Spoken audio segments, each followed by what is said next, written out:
Përshëndetje të nderuar shikues, jemi takuar në minutat e editarit informativ në rretët Gjirokanstra, ku ndër të tjera sot do të ndiqni. Prefektja e qarkut Gjirokastër Albana Hasanaj në një lidhje të drejt për RTSH 24 gjatë një përditësimi mbi situatën në qark bëri të ditur se pranë Bashkisë Gjirokastër është ngritur një grup pune për verifikimin dhe vlerësimin e dëmeve të shkaktuara nga përmbytjet në banesa dhe biznese. Gjirokastra zgjuar këtë të enjte me qetë për sa i përket rreshjeve të shiut. Gjatë natës, strukturat e Bashkisë të Emergjencës Civile kanë vijuar punën për pastrimin e projit të Ficos dhe të rrugëve në lagjen 18 shtatori. Si mas paraprake, disa familje në lagjen Manalat janë evakuar, ndërsa ekipet e emergjencës vijojnë monitorimin e zonave më të prekura. Rreshjet e së martës kanë shkaktuar shumë problematika edhe në rrugë të brendshme të qytetit. Në lagjen Granice Sipër me shkatrimi 40 metrave rrugë kanë nxjerrë jashtë funksionit gjithë rrugën kryesore, e cila tashmë është mbuluar me gur. Ndërsa në lagjen Pazari Vjetër, një mur banese është dëmtuar pas intensitetit të lartë të rreshjeve. Është ndarë nga jeta në moshën 80 vjeçare një nga emrat më të njohur të muzikës dhe kulturës folklorike shqiptare, artisti merituar, mjeshtër i madh Roland Çene. Ai ka lënë gjurmë të forta gjatë gjysmës së dytë të shekullit të 20 dhe në vijim si dirigjent, krijues, pedagog dhe promovues i palodhur i muzikës shqiptare. Ju njohim tani më gjërësisht. Prefektja e qarkut Gjirokastër Albana Hasanaj në një lidhje të drejt për drejt me RTSH 24 gjatë një përditësimi mbi situatën në qark bëri të ditur se pranë Bashkisë Gjirokastër është ngritur një grup pune për verifikimin dhe vlerësimin e dëmeve të shkaktuara nga përmbytjet në banesa dhe biznese. Prefektja e qarkut Gjirokastër Albana Hasanaj në një lidhje të drejt për RTSH 24 deklaroi se gjatë 48 orëve të fundit qarku i Gjirokastrës dhe veçanërisht qyteti i Gjirokastrës është përballur me një situatë të vështirë si pasojë e motit të keq dhe rreshjeve intensive të shiut. Sipas saj, situata ende nuk konsiderohet plotësisht e kaluar, ndërkohë që të gjitha strukturat përgjegjëse vijojnë të jenë në terren për monitorim dhe për t'u ardhur në ndihmë qytetarëve. Nuk mund të flasim për rrezik të kaluar, sepse situata është dinamike dhe ne jemi duke ndjekur në çdo moment situatën dhe duke qenë pranë qytetarëve për të dhënë ndihmën e duhur dhe për të kthyer situatën në normalitet. Prefektja Hasanaj bëri me dije se aktualisht të gjitha akset rrugore nacionale në territorin e qarkut janë të kalueshme, ndërsa puna po vijon për pastrimin e rrugëve urbane të qytetit të Gjirokastrës, ku ka pasur prani të inerteve dhe rrëshqitje dherash. Gjatë 24 orëve të gjitha strukturat e njësisë bashkiake, por në të njëjtën kohë me mbështetjen edhe e Ministrisë së Mbrojtjes janë marrë masa dhe sot qyteti është rikthyer normaliteti, të gjitha akset brenda qytetit janë të kalueshme. Në të njëjtën kohë akset kombëtare në qarkun e Gjirokastrës janë të kalueshme. Kemi vetëm një pikë problemi që është shkalla e zezë në aksin rrugor Gjirokastër-Tepelen, e cila është e aksesueshme, por me një kalim. Gjatë gjithë kohës në këtë aks është prezent edhe policia e shtetit, e cila menaxhon edhe kujdeset për kalimin e makinave dhe orientimin e tyre. Hasanaj shtoi se strukturat përgjegjëse vijojnë monitorimin 24 orësh të lumenjve, Drino dhe Vjos, me vëmendje të shtuar në pikat problematike në zonat e Memaliajt dhe Përmetit për shkak të rritjes së prurjeve. Ne jemi në monitorim të vazhduar të nivelit të Vjosës në 2 pikmatjet në qarkun e Gjirokastrës, në pikmatjen Përmet dhe Memaliaj. Momentalisht prurjet e nivelit të Vjosës në pikmatjen e Memaliajt janë 7.5, para një ore ishin 7.8, në pikmatjen Përmet, niveli i Vjosës është në nivelet 5.5. Jemi në të njëjtën kohë duke komunikuar në mënyrë të vazhdueshme edhe me prefekturën e Fierit dhe të Vlorës për të informuar dhe ata për të marrë masat për çdo situatë të krijuar nga rritja e nivelit të Vjosës. Prefektja e qarkut Gjirokastër njoftoi gjithashtu se pranë Bashkisë Gjirokastër është ngritur një grup pune i cili do të kryejë verifikimin dhe vlerësimin e dëmeve të shkaktuara nga përmbytjet për çdo banesë dhe biznes të prekur nga kjo fatkeqësi natyrore. Është ngritur pranë Bashkisë grupi i vlerësimit të dëmeve. Jemi duke mbledhur të gjitha dëmet, kërkesat nga familjarët dhe bizneset për të bërë më pas vlerësimin e këtyre dëmeve. Jemi duke mbledhur këto kërkesa, por fokusi i punës sonë më së shumti ka qenë në bërjen e aksesueshme të të gjitha akseve, sepse krahas rrugëve të qytetit që unë përmenda faktin, ato sot janë të aksesueshme dhe të kalueshme lehtësisht nga qytetarët, nga mjetet.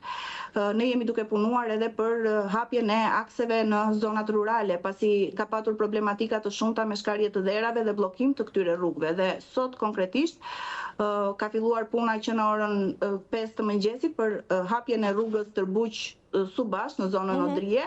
Në të njëjtën kohë problematika kemi dhe në aksin rrugor Doksat-Gjirokastër, po ashtu problematika ka shfaqur edhe aksi Tranoshisht-Saraqinisht dhe Krin, të cilat i takojnë njësisë administrative Antigone.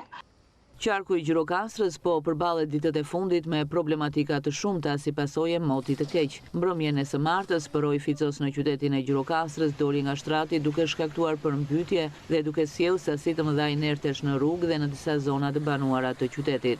Autoritetet u bëjnë thirrje qytetarëve të tregojnë kujdes dhe të ndjekin njoftimet zyrtare, ndërsa strukturat e emergjencave civile vijojnë punën për menaxhimin e situatës dhe rikthimin e normalitetit. Gjirokastra është zgjuar këtë të njëjtë më e qetë sa i përket rreshjeve të shiut. Gjatë natës, strukturat e bashkisë dhe emergjencës civile kanë vijuar punën për pastrimin e projit të Ficos dhe të rrugëve në lagjen 18 shtatori. Si mas paraprake, disa familje në lagjen Manalat janë evakuuar, ndërsa ekipet e emergjencës vijojnë monitorimin e zonave më të prekura. Rreshjet e dendura të ditëve të fundit kanë shkaktuar problematika të shumta në qytetin e Gjirokastrës. Biznese, infrastrukturë rrugore dhe banesa janë prekur nga vërshime dhe erozioni i tokës. Situata më problematike paraqitet në lagjen Manalat, ku për shkak të erozionit të fortë rrezikohet shembja e 2 banesave. Si mas sigurie, banorët e këtyre banesave janë evakuuar, ndërsa strukturat përgjegjëse vijojnë monitorimin e situatës në terren. Në këto momente jemi duke pritur një grup të specializuar geologësh për të parë të gjitha problemet që janë shkaktuara sidomos nga shkarjet, nga rrëshqitjet e kodrave që në disa pika kanë shkaktuar probleme edhe për disa banesa. Do bëhet vlerësimi në rast pas rasti dhe do operohet në ditët në vijim. Në Gjirokastër gjithashtu po punohet nga strukturat përkatëse për zhbllokimin e pikës fundore të shkarkimit të ujrave të shiut dhe pastrimin e segmenteve rrugore brenda qytetit dhe në zonat rurale. Ndërhyrjet synojnë normalizimin e situatës dhe parandalimin e problematikave të mëtejshme të shkaktuara nga rreshjet e dendura të shiut. Po punohet në disa fronte dhe në bashkëpunim me një grup të emergjencave civile nga Ministria, të cilët po punojnë kryesisht në rrjetin rrugor rural të bashkisë. Jemi duke operuar këtu tek pika fundore të e lumit në mënyrë që uji të largohet përfundimisht edhe qarkullimi i mjeteve të jetë normal. Pas rreshjeve të shumta të ditëve të fundit, është ndërhyrë edhe në projin e Ficos në lagjen Varrosh për të bërë të mundur pastrimin e tij. Kjo ndërhyrje sinon t'i parapri problematikave të mundshme në vijim dhe të shmang rrezikun e përmbytjeve në këtë zonë. Rreshjet e së martës kanë shkaktuar shumë problematika edhe në rrugët e brendshme të qytetit. Në lagjen Granice Sipërme, shkatrimi 40 metrave rrugë ka nxjerrë jashtë funksionit gjithë rrugën kryesore, e cila tashmë është mbuluar me gur. Ndërsa në lagjen Pazari Vjetër, një mur banese është dëmtuar pas intensitetit të lartë të rreshjeve. Këto pamje vijnë nga një prej lagjeve të qytetit të Gjirokastrës, e quajtur Granice Sipërme. Kjo është situata e pas rreshjeve të rëna ditën e martë, të cilat kanë shkatruar rreth 40 metra të rrugës, duke bërë që gjithë argjinaturat të vijnë në pjesën e poshtme të saj. Në këto kushte, lëvizja me automjete është e pamundur, ndërsa të ecësh me këmbë duhet të jesh shumë i kujdesshëm. Rreshjet e mëdha që ranë na kanë shkatruar rrugën, gjithë Gjavori që e lartë ka ardhur deri në shtëpinë time e kanë mbuluar komplet katin e parë, rruga është e pakalueshme, tani presin ndihmën tuaj. Nuk e di çfarë them tjetër. Kemi nevojë emergjente që të bëhet diçka. Qoftë me rrugën, qoftë edhe me shtëpinë time, ju e pat dhe vetë. Kjo është një katastrofë natyrore që në fakt për 2 orë gjë ka ndodhur gjithë kjo që shikojmë. Edhe gjithë kjo sasi inerte zallë, sepse ka marrë dhe shumë bache, nuk është vetëm zallë, domethënë ka prishur muret, portat ishin në rrugë, njerëzit u ka hyrë ujë në shtëpi, në katet e para, në ambiente obore, në gjithçka, dhe është një fatkeqësi natyrore që në fakt nuk është se i adresohet dikujt. Thjesht ne kemi nevojë për ndihmë sepse në fakt janë mbi 50 shtëpi tani që janë të bllokuara sepse janë 2 rrugica. Po të shikosh, një është këtu majtas më poshtë, një është majtas në rrjeshtin sipër më lart, edhe nuk dim çfarë themi, ne deri tani kemi përballuar vetë çdo shpenzim që kemi bërë për rrugë dhe për gjërat, gjatë gjithë viteve që kemi këtu 30 vjet, por kjo nuk është më brenda mundësive dhe fuqive tona ekonomike për ta përballuar si lagje. Janë rreth 50 familje të prekura nga ky shkatrim që kërkojnë ndërhyrje emergjente. Duam një ndihmë sa më shpejt nga kush tjetër e mundur, nga shteti, nga bashkia, nga ushtria, sepse faktikisht ka njerëz të sëmurë në lagje, se njerëz normal me këmbë mund të lëvizin, mund bëjnë disa muaj pa problem me këmbë, po ka të sëmurë, ka pleq, ka invalid, jeta vazhdon. Është njësoj si çdo ditë. Kështu që duam ndihmë që kjo punë të rregullohet sa më shpejt. Kërkoj rrugën që të shpjem të smurët datë dhe të varën poshtë, të kemi probleme. Këtë kemi, jemi blokuar në rruga, kërëshit e domosdoshme. Rreshjet e dendura e të furishme që përfshin Gjirokastrën kanë sjellë probleme edhe në lagjet e tjera të qytetit. Në lagjen Pazari Vjetër është dëmtuar edhe një mur banese. Rreshjet e dendura të ditëve të fundit kanë shkaktuar problematika në disa segmente rrugore në rajonin e Gjirokastrës. Sipas autoritetit rrugor shqiptar, pas ndërhyrjeve për pastrimin e inerteve dhe punimeve për normalizimin e qarkullimit, të gjitha akset janë aktualisht të kalueshme. Ndërkohë që drejtuesve të mjeteve u kërkohet të udhëtojnë me kujdes, veçanërisht në zonat ku rreshjet kanë qenë më intensive. Rreshjet e dendura të ditëve të fundit kanë sjellë problematika në disa segmente rrugore të rajonit jugor, duke kërkuar ndërhyrje të menjëhershme nga strukturat përgjegjëse. Sipas të dhënave, pavarësisht situatës së krijuar, të gjitha akset rrugore janë aktualisht të kalueshme. Problematika më të theksuara janë evidentuar në aksin e Rin Çajup, si dhe në segmentin Tepelen Bënç Lekdushk, ku për shkak të rreshjeve ka patur prurje inertesh dhe rrëshqitje dherash. Edhe në këto zona janë kryer ndërhyrje të menjëhershme për pastrimin e rrugës dhe normalizimin e situatës. Aktualisht rrugët nacionale të qarkut Gjirokastrës janë të gjitha të kalueshme. Gjatë këtyre ditëve kemi patur vështirësi pasi jemi hasur me rreshje intensive shiu të pazakonta, duhet thënë. Problemet më kryesore u ndeshën në aksin Gjirokastër-Tepelen, në zonën e ujit të ftohtë, ndërkohë që probleme ka patur pothuajse në të gjitha akset nacionale të qarkut tonë. Ditën e sotme kemi patur probleme në aksin Erin Çajup dhe në aksin Tepelen Bënç Lekdush. Mirë po është ndërhyrë dhe rrugët janë pastruar dhe vazhdon puna për rehabilitimin edhe pastrimin e depozitimeve të ngurta. Problematikat më të shpeshta, sipas specialistëve, janë regjistruar në pikat ku skarpatat janë gjeologjikisht të paqëndrueshme, duke rritur rrezikun për rrëshqitje dherash gjatë rreshjeve intensive. Kryesisht ka patur probleme nga skarpatat të cilat janë gjeologjikisht paqëndrueshme, edhe nga shirat e pazakonta të rrëmbyshme të këtyre dytëve. Ka patur paqëndrueshmëri dhe kemi patur depozitime të ngurta në sipërfaqen e rrugës. Autoritetet rrugore bëjnë thirrje për kujdes të shtuar nga drejtuesit automjeteve, veçanërisht gjatë lëvizjes në zonat malore, ndërsa monitorimi i akseve rrugore në rajonin e Gjirokastrës vijon në mënyrë të pandërprer. Deputeti i Partisë Demokratike për qarkun Gjirokastër, Tritan Shehu, ka qenë në teren ku ka parë nga afër situatën e krijuar pas rreshjeve të rrëmbyeshme dhe përmbytjeve në qytetin e Gjirokastrës. Ai u njoh me dëmet infrastrukturore të shkaktuara në lagjet e sipërme të qytetit, duke theksuar problematikat e përsëritura që sjellin rreshjet intensive dhe nevojën për ndërhyrje parandaluese për përballimin e emergjencave civile. Ndjekim deklaratën e deputetit Shehu. Kjo që ndodhi në Gjirokastër dje, sot që vazhdon të ndodhi, është padyshim një fatkeqësi e paralajmëruar, si pasojë e neglizhencës, si pasojë e abandonimit të qarkut të Gjirokastrës, e mungesës së plotë të investime mbrojtëse, rregulluese, të mosën pastaj për kompensimin e dëmeve qytetarëve dhe bizneseve. Ka ndodhur dëme të mëdha në Gjirokastër, në Memaliaj, në Dropu, në Këlqyr, në Përmet, në zonat të Tepelenës, të cilët vinë si pasojë një neglizhencë të thellë të gjatë që mbulon të qark në drejtimin të kujdesit, qoftë për mbrojtjen e territorit, qoftë për mbrojtjen ndaj fatkeqësive.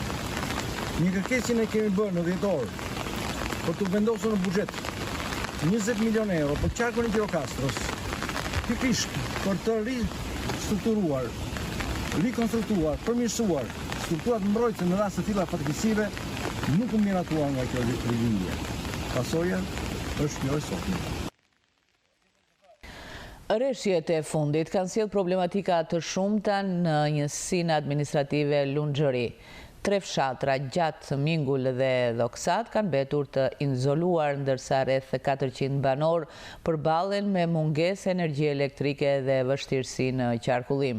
Shërbimet e emergjencës civile ndodhen në terren duke monitoruar situatën dhe duke ndërhyrë aty ku është e nevojshme. Banorëve u bëhet thirrje të tregojnë kujdes maksimal dhe të shmangin lëvizjet e panevojshme deri në përmirësimin e kushteve. Ndodhemi në njësinë administrative Lunxhëri, ku situata paraqitet problematike. 3 fshatra, gjatë Mingull dhe Dhoksat, janë plotësisht të izoluar për shkak të bllokimit të rrugëve. Rreth 400 banor kanë mbetur të izoluar dhe pa energji elektrike. Unë nisëm për punë dhe u kthyem. Gjadeja ka rënë, siç e pat, ka rënë e tëra, është gjendje katastrofike, ka biznese, ka banor, ka të smur, ka pleq, s'funksionon asnjë gjë. Prezenca jote në gjate është 1 metër, kaluar 1 metër oshin. Kaluar 1 metër, është skandaloze është. Njerëzit janë mëshirë të fatit. Ka 4 ditë në këtë gjendje dhe më para problematike ka qenë. Me gropa, me bërë përmbytje, ka bërë ndërhyrje? Ndërhyrje absolutisht jo. Asnjë lloj ndërhyrje. Presim tani të maj shiu një herë, mobilizohet shteti. I lartë ishte prishur komplet, deri një urë su lartë ishte blokuar ura, prishur e gjithë, rruga s'ka këtu, dalë s'ka shi, ka me të kaq rrugë, as me këmë nuk shkëndot, jo me se ka bërë dhe lartë. Blokime, edhe është prishur komplet. Vanë 3 ditë pa drita. As drita, as një gjë s'ka. Smurë e mbojnë, s'ka në këtë vend. Si bëhet? Si që të bënë, që po s'hap rruga, s'ka më gjë. Ka vetëm prezencë uj këtu. Vam na dhe plot. Një pjesë këte e ka blokuar fare, e ka prishur rrugën, ka gërmuar, e ka hequr. Autoritetet lokale bëjnë me dije se pritet ndërhyrja e forcave të armatosura dhe mjeteve të bashkisë për hapjen e rrugëve dhe rikthimin e shërbimeve bazë.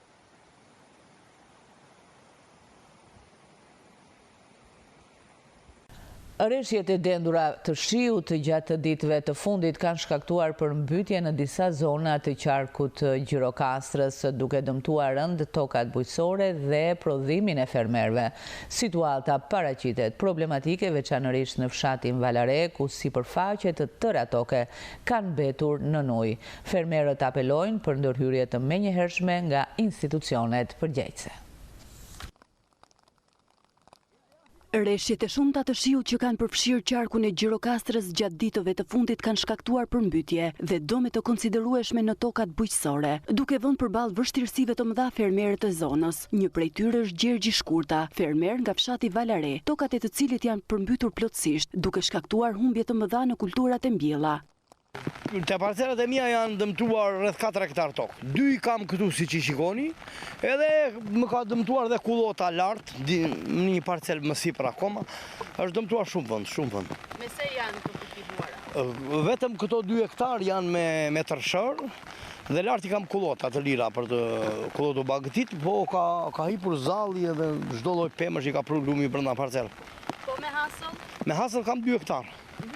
Dhe këto janë prishur, janë dëmtuar komplet, si që shini dhe vetë këtu zallë vetëm ka ngeru gurje, drurë që ka pru lumi, nuk ke mundësi të bësh asnjë gjë tani. Kanalet kanë qënë, po kjo është prej lumit. Lumi do disa prita në disa vende, do t'i themi bashkisë, do si biçim argjinature, do një argjinatur lumi, do prita që të mos të kërcej në parcela. Ishte një katastrofë vërtet, ka rënë shumë shije dhe u kthui të luminarë. Fermeri apelon për ndërhyrje dhe mbështetje nga instancat përgjegjëse, duke kërkuar ndihmë konkrete për vlerësimin e dëmeve dhe rikuperimin e tokave të përmbytura. Ne presim që të na vlerësohet kjo që është përmbytur këtu dhe tjetra të miren masa që mos të na ndodhi më kjo. Uj mundet vi në parcel, se dihet janë pranë lumit dhe mund të vi uj, po jo gjë e tillë se do prita anës lumit, do prita, do ndërhyrje ky lumi, do ndërhyrje. Marrim 20.000 lekë dynymi këtu të vjetra, 20.000 lekë dynymi, llogarit mbjellja që është bërë këtu, plugim, diskim, fara, e të gjitha vetë një kosto shumë e madhe. Një dynym to ka ngelur, na 15 një dynym ka ngelur edhe kjo është e prishur, e dëmtuar dhe kjo që ka ngelur. Ndërsa përmbytjet kanë lënë pas pasoja të rënda ekonomike, fermerët e prekur shprehen se shpresa e vetme mbetet mbështetja nga instancat shtetërore për të rifilluar aktivitetet bujqësore. Rënja e temperaturave ka sjell probleme në zonën e Rëzomës në Delvin. Për shkak të rreshjeve të dëborës, lëvizja e mjeteve në qafën e Skërficës është vështirësuar. Policia ndodhet në vend për të drejtuar qarkullimin duke sugjeruar përdorimin e tunelit Delvin-Kardhiq si alternativë. Aktualisht një borë pastruese ka shkuar në vend për të hapur rrugën, ndërsa autoritetet kufizojnë kalimin e mjeteve në drejtim të rrugës bllokuar. Pashtu Policia e Sarandës monitoron situatën në qafë të Muzinës për të parandaluar bllokime të tjera dhe për të garantuar sigurinë e qytetarëve. Banorët dhe drejtuesit e mjeteve këshillohen të udhëtojnë me kujdes dhe të ndjekin sinjalizimet e policisë në terren. Gjatë 24 orëve të fundit, rreshjet intensive të shiut kanë krijuar problematika në territorin e bashkisë Memaliaj, ku disa vatra emergjente janë evidentuar në njësi të ndryshme administrative. Situata më kritike paraqitet në njësinë administrative Memaliaj fshat, ku në fshatin Memaliaj janë shënuar rrëshqitje masive dherash. Në bashkinë Memaliaj, gjatë 24 orëve të fundit, si pasojë e rreshjeve intensive të shiut, paraqitet një situatë problematike me evidentim të disa vatrave emergjente në njësitë ndryshme administrative. Situata me emergjente paraqitet në njësitë administrative Memaliaj fshat, ku janë shënuar rrëshqitje masive dherash, konkretisht në fshatin Memaliaj. Pas ndërhyrjeve të kryera, kalueshmëria në rrugët e brendshme të fshatit përsëri vijon të jetë e vështirë. Gjatë natës dhe aktualisht po punohet edhe në fshatin Kallëmb, ku si pasojë e bllokimit të rrugës paraqiten vështirësi në lëvizje. E njëjta situatë konstatohet edhe në fshatrat Çerril dhe Vasjar, ku në këtë të fundit, për shkak të rrëshqitjeve të dherave, janë regjistruar edhe dëmtime në banesa. Në njësinë administrative Krahës, problematika janë evidentuar në disa zona, konkretisht në lagjet Buckaj dhe Llakaj, të fshatit Krahës 2, si dhe në fshatrat Allkomemaj dhe Levan, ku rrëshqitjet masive të dherave kanë penguar lëvizshmërinë. Punojësit e strukturave përkatëse ndodhen në terren dhe po punojnë intensivisht për zhbllokimin e rrugëve. Në njësinë administrative Buz, aktualisht ka prani dëbore, çka e bën të pamundur qarkullimin e mjeteve. Niveli i lumit vjoz gjatë orëve të natës shënoi kuotën 7.5 metër, ndërsa aktualisht ka një rënje të lehtë në nivelin 7 metër. Në njësinë administrative Luftin kemi rrëzim të pemëve në aksin kryesor duke bllokuar qarkullimin, ku po punohet nga ekipi i kësaj njësie për heqjen e tyre. Bashkia Memaliaj u bën thirrje drejtuesve të mjeteve dhe qytetarëve të tregojnë kujdes të shtuar, të shmangin lëvizjet e panevojshme dhe të respektojnë udhëzimet e strukturave përgjegjëse. Rreshjet e shiut të ditëve të fundit kanë shkaktuar problematika në disa qarqe të vendit. Ministria e Mbrojtjes ka bërë me dije se në qarkun e Gjirokastrës, si pasojë e rreshjeve të dendura, janë regjistruar rrëshqitje dherash në aksin Tepelen Gjirokastër, ku qarkullimi mjeteve është i kufizuar. Ndërkohë, po punohet për rikthimin e energjisë elektrike në disa zona malore, ndërsa niveli i lumit të Vjos paraqitet i lartë në zonat e Memaliajt dhe Përmetit. Për më shumë ndjekim raportimin që na vjen nga Agjencia Kombëtare e Mbrojtjes Civile. Si pasojë e rreshjeve intensive gjatë orëve të fundit, ka patur një rritje të niveleve të lumeve në disa qarqe të vendit, gjë që ka krijuar problematika serioze, kryesisht për mbytje të tokave bujqësore dhe banesave, rrëshqitje dherash, dëmtime infrastrukturore dhe bllokime rrugësh. Situata më problematike paraqitet në qarqet Shkodër, Lezhë, Durrës, Fier, Berat dhe Gjirokastër, ndërsa në qarqe të tjera situata është nën monitorim ose pa rrezik. Strukturat e mbrojtjes civile dhe forcat armatosura, nën koordinimin e Ministrisë së Mbrojtjes dhe Agjencisë Kombëtare të Mbrojtjes Civile, janë angazhuar në terren për përballimin e emergjencës, evakuimin e banorëve ku është e nevojshme dhe minimizimin e dëmeve. Në qarkun e Gjirokastrës, si pasojë e rreshjeve të dëndura, ka rrëshqitje dherash në aksin Tepelen Gjirokastër, ku qarkullimi është i kufizuar, po punohet për rikthimin e energjisë në disa zona malore. Nivele të larta të lumit Vjos në Memaliaj dhe Përmet. Forcat janë shpërndar kryesisht në qarqet Shkodër, Lezhë, Vlorë, Durrës, Gjirokastër dhe Fier, në funksion të evakuimeve, përforcimit të argjinaturave dhe largimit të ujrave. U bëhet thirrje të gjithë banorëve në zonat e prekura të ndjekin udhëzimet e autoriteteve vendore dhe të mbrojtjes civile, të shmangin lëvizjet e panevojshme, veçanërisht në zonat të përmbytura ose ku ka rrëshqitje dherash, të raportojnë menjëherë çdo situatë rreziku pranë strukturave përgjegjëse, të bashkëpunojnë në raste të evakuimit për garantimin e sigurisë së jetës dhe pronës. Situata vijnon të monitorohet në mënyrë të pandërprerë dhe strukturat përgjegjëse mbeten në gatishmëri të plotë.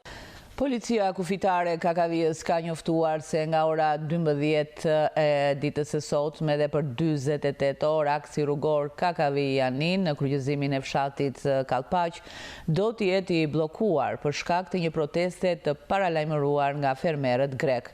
Gjatë kësaj kohe lejohet qarkullimi vetëm i automjeteve me emergjenca shëndetësore. Policia kërkon mirëkuptimin e qytetarëve dhe sugjeron planifikimin e udhëtimeve në orare të tjera. Ndërkohë, gjatë 24 orëve të fundit, pika kufitare Kakavij ka përpunuar 7.609 shtetas, nga të cilët 1.694 në hyrje dhe 5.915 në dalje, si dhe 2.472 mjete me 588 në hyrje dhe 1.884 në dalje. Në pikën kufitare Treurat janë përpunuar 289 shtetas dhe 127 mjete. Qytetarët që udhëtojnë drejt Greqisë ose nga Greqia nënvizohet të informojnë paraprakisht për situatën dhe të shmangin vonesat. Është ndar nga jeta në moshën 80 vjeçare, një nga emrat më të njohur të muzikës dhe kulturës folklorike shqiptare, artisti merituar, mjeshtri i madh Roland Çene. Ai ka lënë gjurmë të forta gjatë gjysmës së dytë të shekullit të 20 dhe në vijim si dirigjent, krijues, pedagog dhe promovues i palodhur i muzikës shqiptare. Shuhet në moshën 80 vjeçare mjeshtri i madh i muzikës shqiptare Roland Çene, një figurë emblematike e kulturës sonë kombëtare dhe një personalitet i çmuar i arsimit dhe artit muzikor. Çene është një nga emrat më të njohur të muzikës dhe kulturës folklorike shqiptare, veçanërisht i lidhur me traditën e këngës polifonike dhe korale në Gjirokastër e Mëgjer. Ai ka lënë gjurmë të forta gjatë gjysmës së dytë të shekullit të 20 dhe në vijim si dirigjent, krijues, pedagog dhe promovues i palodhur i muzikës shqiptare. I rritur si talent i spikatur që në vitet e studimeve, ai e përqendroi veprimtarinë e tij artistike kryesisht në Gjirokastër, ku themeloi dhe drejtoi formacione të rëndësishme muzikore, përfshir korin e nxënësve dhe një orkestër të madhe e cila më vonë u shndërua në orkestër simfonike. Sot qyteti i Gjirokastës është në dhimbje, i ka ikur një nga figurat më të shqyora të muzikës, jo vetëm në Gjirokastër, por në gjithë Republikën. Roland Çene sot nuk jeton më. Roland Çene, që ka titullin e lartë mjeshtër i madh, është një nga muzikantët, është një simbol i muzikës në Gjirokastër. Nuk mund të kuptohet asnjë aktivitet artistik në dekada të tëra pa emrin e Roland Qenes. Roland Qenia është në radhë të parë instrumentist, ka mbaruar shkollën artistike, liceun artistik Jordan Misja për flaut, mbaroi Akademinë e Lartë të Arteve dhe pastaj erdhi në Gjirokastër. Çdo fillim pune në fushën e muzikës lidhet me emrin e Rolandit. Roland Qenia ka qenë kompozitor, ka qenë dirigjent, instrumentist, drejtuesi i orkestrës frimore, drejtori i shkollës së parë artistike dhe gjithçka. Duke qenë se unë në shumë vite kam punuar jo vetëm në institucione si në teatr, po kam qenë dhe inspektor kulture, jeta ime është e lidhur ngushtë me jetën e Roland Qenes. Nga ana njerëzore ka qenë shumë kërkues, ishte njeri shumë kërkues, nuk të falte absolutisht asnjë. Jo vetëm që ai vetëm drejtonte, po ai mirte shpesh mirte edhe fisharmonikën dhe vetë edhe bëi pjesë e një aktiviteti. Do të thënë, nëse ne themi që Lefter Dilua nuk mund të kuptohet asgjë për monumentet, për muzeumet në këtë fushë, në këtë, pa Roland Qene nuk mund të kuptohet asnjë lloj aktiviteti. Dhe më vjen keq që është një humbje e madhe për qytetin e Gjirokastës, është një dhimbje e madhe. Për ata që e kanë njohur, për ata që kanë punuar, do mbetet i paharuar. Do mbetet i paharuar dhe shumë i respektuar. Kohët e fundit ka qenë pedagog në Akademinë e Lartë të Arteve. Vetëm sëmundja e shkëputi. Po mbi të gjitha ai ka qenë dhe një patriot, një dashamir i qytetit. Ai kokën e kishte në Tiranë, po mendjen e kishte në Gjirokastër. Në çdo ditë mua më bënte telefon, Stefan, ç'bëhet Gjirokastra, ç'aktivitete ka. Roland Qene interpretoi fillimisht si flautist solist dhe më pas u afirmua në rang kombëtar si dirigjent i koncerteve madhore zyrtare dhe festivaleve të rëndësishme muzikore shqiptare. Një pjesë e rëndësishme e jetës së tij profesionale lidhet ngushtë edhe me shkollën artistike ku ai ka shërbyer si nëndrejtor dhe ka dhënë me përkushtim lëndën e solfezhit, duke formuar breza të tërë nxënësish. Ndarja nga jeta e profesor Roland Qenes është një dhimbje shumë e madhe. Për mua personalisht, i cili kam qenë një nxënës i tij, gjithashtu ai ka qenë dhe një udhëheqës në rrugën time profesionale. Profesor Rolandi jo vetëm na ka mësuar në fushën e muzikës, por ka qenë një mësues shumë i mirë dhe në anën se si ne të krijonim marrëdhëniet me njëri tjetrin, marrëdhëniet me kolegët.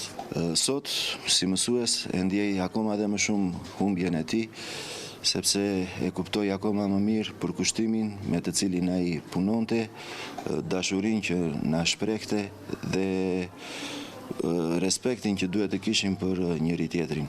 Profesor Rolandi do mbahet mend gjatë për trashëgiminë e tij që ka lënë në fushën e artit, e cila do jetë një trashëgimi që do jetoj shumë kohë dhe nuk do harrohet asnjëherë nga ne brezat që ai ka edukuar.